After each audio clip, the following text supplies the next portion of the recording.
So basically, someone faked your identity, sold your house to We Buy Any House. And the person who bought it off them was going to put it in auction for a quick profit. Because I think they paid 200 grand for it and it was worth 800 grand. Now I've kind of like reversed that, and now I'll just deal with investors first, have them lined up, and then I'll go out and source to order, basically, sign them into a contract. One of the biggest mistakes I made early on was hiring the wrong builders, especially organised crime groups who at the time I didn't realise they were an OCG. And then went all in on my own property business, 6 figures in revenue. We've got staff that we've hired, we've got an office in Warrington. Hello and welcome, I'm Ryan Little, and today I'm interviewing Jordan Smethurst, who's one of my first mentees, a long while back really. A few questions for you, obviously I know we're good mates, but what would you say you was doing before you met me?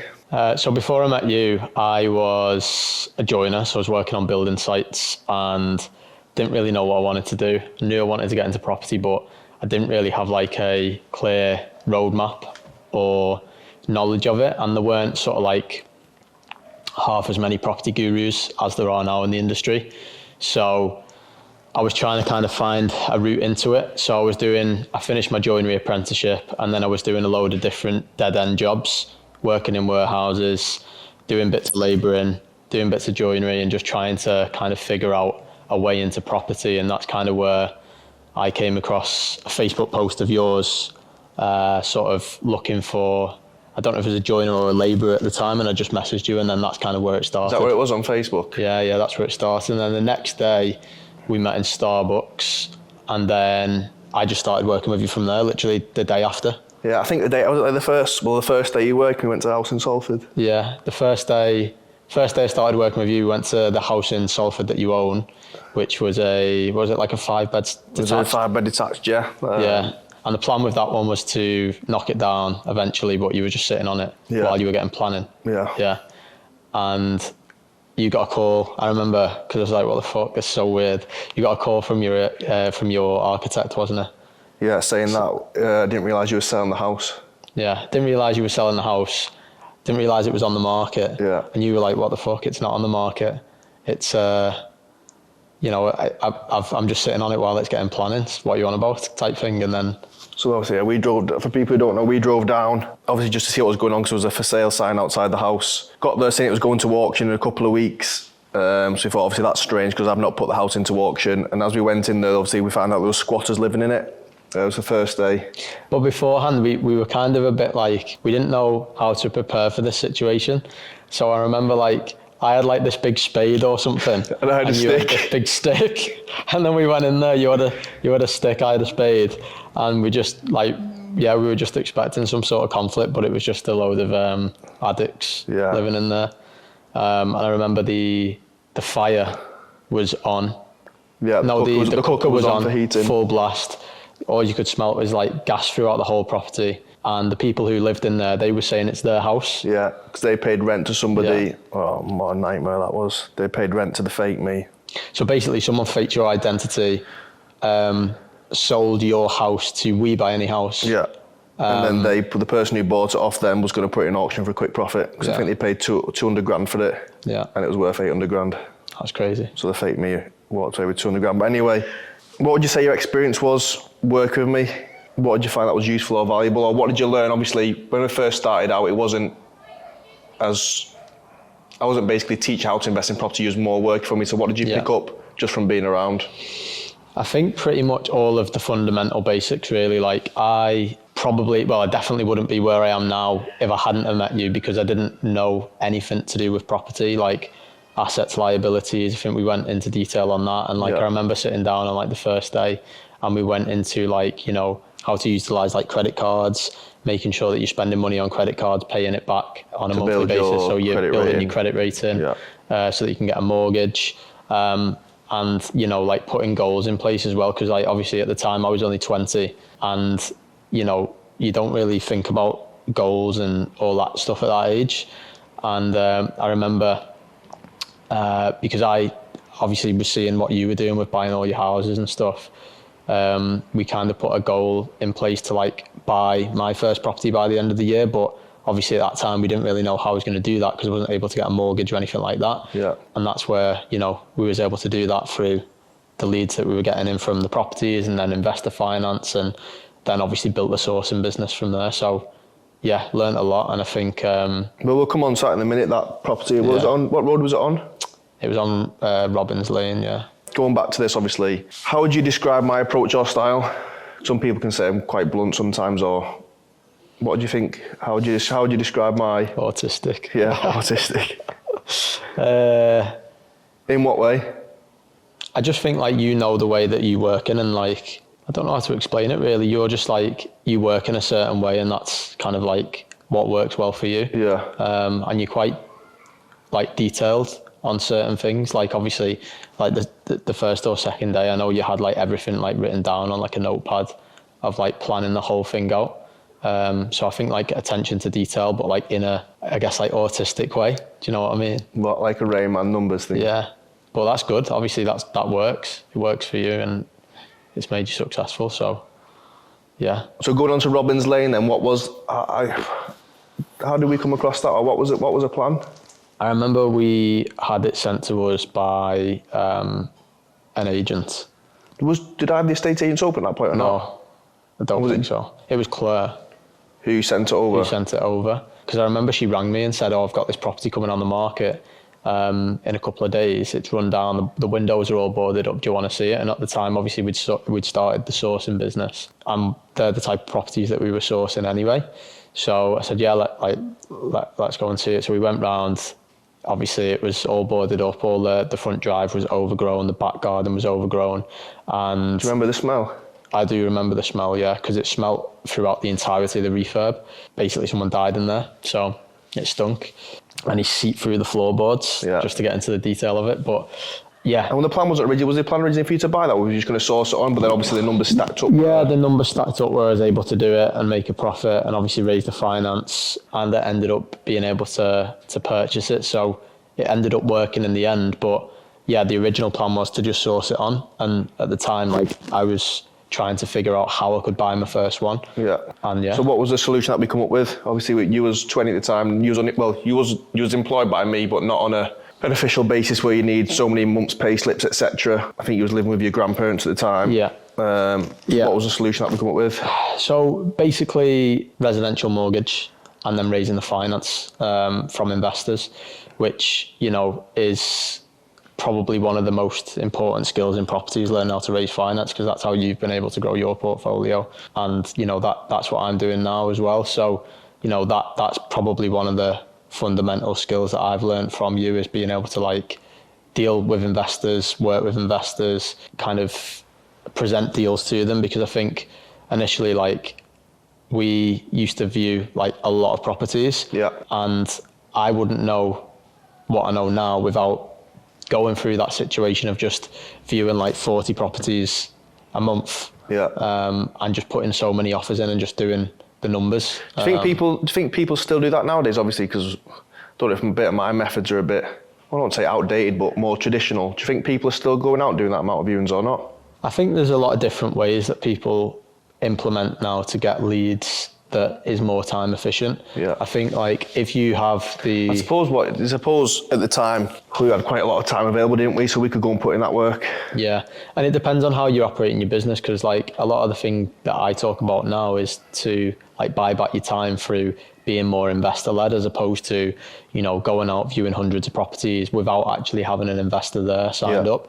So like from experiencing that in the past, where we used to put in all that time but not having anyone there to sell the deals to until we had it, now I've kind of like reversed that, and now I'll just deal with investors first, have them lined up, and then I'll go out and source to order, basically, sign them into a contract, and it just makes the whole process a lot more streamlined. What would you say to somebody who's potentially looking at either working with myself or getting started in property? What would you say? Well, I'd say just do it. Like I said, I wouldn't be where I am today without meeting you, really, because it's been a domino effect on everything that I've ever done in property. Because we started the sourcing business, COVID happened, bought my first property, got into property sales, which I wouldn't have been able to get into unless I had the knowledge of property, worked in a estate agency, worked in off-plan, and then started to build my own portfolio and build my own property sales business, which all of that knowledge is what I gained from working with you. So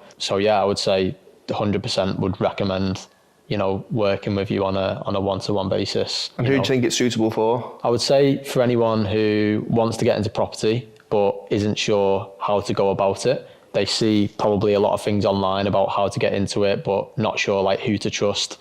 And I think one of the main things in this day and age is being able to trust people who are like just pushing out loads of bullshit online. Yeah. So I think working with someone who's actually done it and has implemented pretty much every strategy in the industry is like invaluable. Like, you've obviously done pretty much every strategy. So, there's not just kind of like one size fits all. It's more in a case of, what works best for your situation. And I think that's where you'd be very valuable because you've done everything. So you can advise on, every single strategy and what is best that suits that individual based on their circumstance, basically. Cool. Would you say I specialise in any particular area or any niches? Or like say, if someone was to ask me, if someone was to say, what does Ryan Little do? What would you say? How would you explain it? So obviously it's mainly property, but... Yeah, I would probably say like being able to recycle your money, because that's probably one of the most important things that has helped you grow. Obviously recycling your money so many times to get to where you are now. And what do you mean by recycling? Well, from getting from like a BRR, buy, refurbish, refinance deal, adding value, refinancing based on a new value, and then being able to recycle your money into the next one, the next one, the next one. And then obviously you then was able to then get into commercial property. You was then able to get into HMOs, get into like ground up developments that you've done, and then obviously buying businesses. So I think like it all starts with like the fundamental of like how to leverage your money in the best way and make it go the furthest that you can make it go. I think that's where your expertise would come in handy the most, I would say. Can you just give me a brief outline of what you was doing and where you was at before you met me? So I used to be a joinery apprentice and I was working on building sites all day, and I wanted to get into property, but I didn't know how. I basically used to see all of the directors who used to come to site in the flashy cars, and I used to kind of want to get into it, but I didn't have a roadmap at the time because there weren't half as many like property gurus as there are now. So that's kind of where I saw your post on Facebook and approached you. Give me 2 memories you remember working with me. Doesn't have to be in property. What's like the 2 maddest memories you've got of being with me? Mate, there's so many fucking mad times. How many? Like, just name one then. All right, I remember the time where you shaved your head like Mr. T and then you painted like a pink cross on your head. Yeah. And sprayed your hair pink, and then also sprayed Socks the dog pink as well. Nice. That was a funny time. Not property related, but that was funny. And then another time was when I first started working with you, and we went round to one of your properties and had squatters in and we had to get them out. That was a funny time. Do you remember we went, I think it was like the second or third day, instead of working in the office, said, right, the weather's good, let's go fishing. And we was working on a laptop at the Otties. Oh, yeah. We was working out of a tent, yeah. I remember that. Yeah, that was funny. What else? That was mad because I was supposed to be working for you, and he was like, oh, yeah, we're going fishing today. Like, well, am I getting paid for this? And you didn't get paid for it, I think. What else? Well, putting them signs was good. Oh, yeah. Called Lucy. Yeah, so we went round. At the time I couldn't have bought signs, and now at the time I couldn't afford signs, so I took down old for sale signs, for like property for sale boards, which were plain on the back, and we just handwritten, didn't we? Yeah, so we went round all of St. Helens, cut off all of the corrugated signs off like all of the like old ones that were chained to like fences and stuff, and then we cut them up with a jigsaw tool, and then we obviously put like landlords looking to sell, call this number. And then we went and cable tied them on pretty much every traffic light in St. Helens. I remember like one of the main busy roundabouts, which was Raynhill Stoops. We literally got out the car and ran round the roundabout tying them on, and all the cars were beeping at us saying like, what are you doing?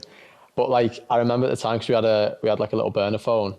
It does work. Yeah, we got loads of leads from it, like loads of people wanting to sell. Yeah. So I would recommend that for anyone who's looking to do that. It works. What other memories have you got? What other memories? Well, we had some good times in that house, Sherdley Park. Yeah. That was a good one. There was loads of mad scenarios. How long ago was that you bought the house on Robbins Lane?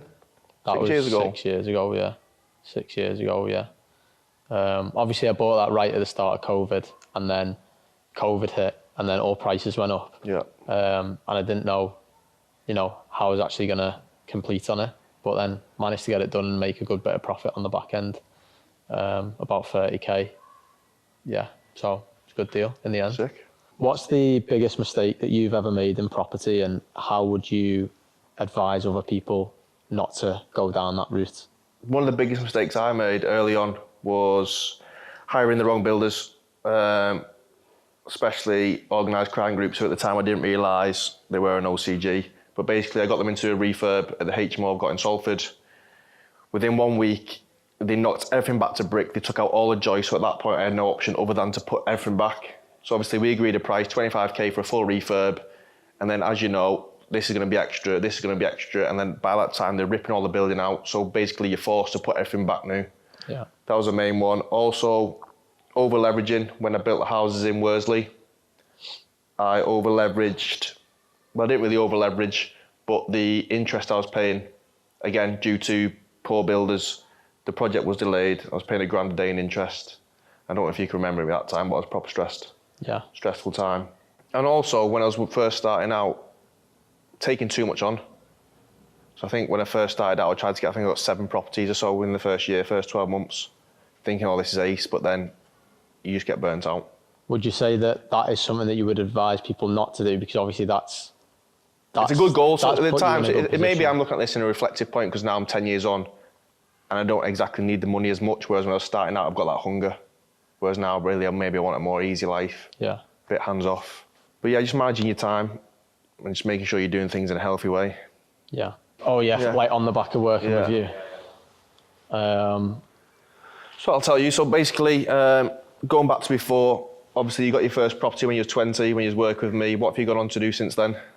So since then, obviously that gave me all the fundamentals that I needed in order to actually build the business that I've built today, in terms of all of the knowledge of how to raise finance, all the assets and liabilities, how to assess deals, how to run a business, and what I actually want to do in property. So from there, then went on to, finish that project, made a good profit, went into sales on the back of that, built up a bit of a sales basic knowledge, and then went all in on my own property business, which now has done, 6 figures in revenue. We've got staff that we've hired. We've got an office in Warrington. I now run a lettings business as well, which we've got over 70 units under management currently.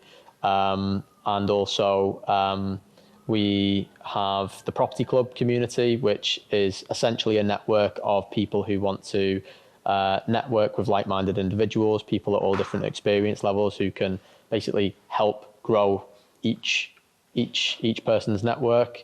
And then also purchasing my own properties as well. So I've got a HMO conversion that I'm currently working on, which is in legals, and then another property flip, which is in the place where I'm from, in Knowsley Village, which is quite a good deal actually. So we've got that one agreed for 165k.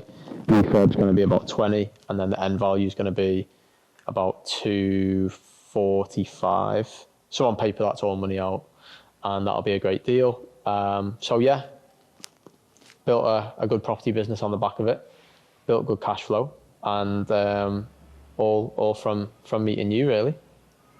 Very kind of you, lad. Yeah.